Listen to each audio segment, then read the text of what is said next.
Good morning everyone, rise and shine. Today I'm making a chocolate chip cookie dough coffee milkshake. I'm gonna add a cup of milk,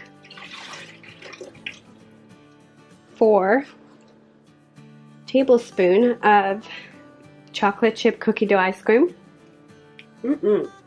I love digging out the cookie doughs and just eat them. And a cup of coffee.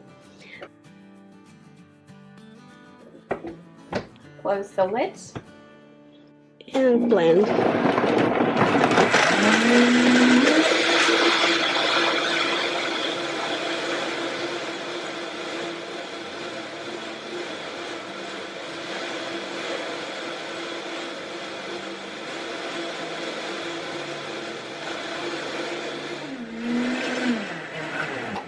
That was very simple.